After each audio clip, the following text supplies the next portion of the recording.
ನಾನು ಅದನ್ನು ಮಾತಾಡದೇ ಇರೋದೇ ಒಳ್ಳೆಯದು. ಈಗ ಯಾಕೆ ಅಂತ ಹೇಳ್ತಾರೆ, I am very serious about these cases.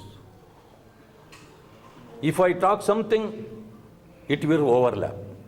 ಯಾಕಂದ್ರೆ ನೀವು ಹೇಳಿದ್ರಿ, ಯಾಕಂದ್ರೆ SC/ST ಜನಾಂಗದವರು ಹಿತ ಕಾಪಾಡಬೇಕು ಅನ್ನೋದು ನಿಂತಲ್ಲಿ ಇಲ್ಲೂ ಕೂಡ ಹೋರಾಟ ಮಾಡ್ತಾ ಇರುವಂಥದ್ದು ST ಹಣ ದುರ್ಬಳಕೆ ಆಗಿದೆ.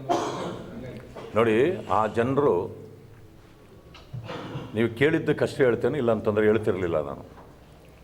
ಅವರು ಬಡ ಜನರಲ್ವಾ? ಪರಿಶಿಷ್ಟ ಜಾತಿ ವರ್ಗಗಳಲ್ಲೂ ಇಷ್ಟು ಬಡತನ ಇದೆ. ಅವರಿಗೆ ಗಂಗಾ ಕಲ್ಯಾಣ ಯೋಜನೆ ಕೊಡಬೇಕು, ಅವರಿಗೆ ಸೆಲ್ಫ್ ಎಂಪ್ಲಾಯ್ಮೆಂಟ್ ಕೊಡಬೇಕು, ಅವರಿಗೆ ಯಾರೋ ಸೆಲ್ಫ್ ಎಂಪ್ಲಾಯ್ಮೆಂಟಲ್ಲಿ ಕಾರು ತೆಗೆದುಕೊಡ್ತಕ್ಕಂಥದ್ದು ಅಥವಾ ಭೂಮಿ ತೆಗೆದುಕೊಡ್ತಕ್ಕಂಥದ್ದು, ಅವರಿಗೆ ವ್ಯಾಪಾರಕ್ಕೆ ಸಹಾಯ ಮಾಡ್ತಕ್ಕಂಥದ್ದು ಅನೇಕ ಸ್ಕೀಮ್ಗಳಲ್ಲಿದೆ.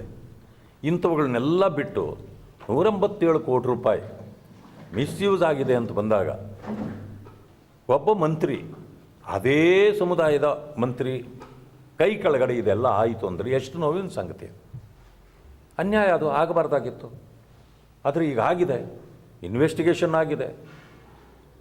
ಅದಾದ ನಂತರವೂ ಕೂಡ ಮತ್ತೆ ಹಠಕ್ಕೆ ಬಿದ್ದು ಯಾವ ಕಾರಣಕ್ಕೆ ಅವರನ್ನು ಮಂತ್ರಿಗೆ ಮತ್ತೆ ಸೇರಿಸ್ಕೊಂಡ್ರು. ಈ ವಿಚಾರದಲ್ಲಿ ಅವ್ರನ್ನ ತಗೊಳ್ಬಾರ್ದು. ಆ ಜನಾಂಗಕ್ಕೆ, ಆ ಸಮುದಾಯಕ್ಕೆ ಅನ್ಯಾಯ ಆಗಿದೆ ಅಂತಕ್ಕಂಥ ಕಾರಣಕ್ಕೆ ನಾವು ಮಾಡ್ತಾ ಇದ್ದೇವೆ. ಆದ್ದರಿಂದಾಗಿ ಈ ಸರ್ಕಾರ ಅವರನ್ನು ಕೈ ಬಿಡಬೇಕು ಅನ್ನೋದೇ ನಮ್ಮ ಉದ್ದೇಶ ಇತ್ತು. ಈಗ ಬಹುಶಃ ಅದು ಹತ್ರಕ್ಕೆ ಬಂದಿದೆ.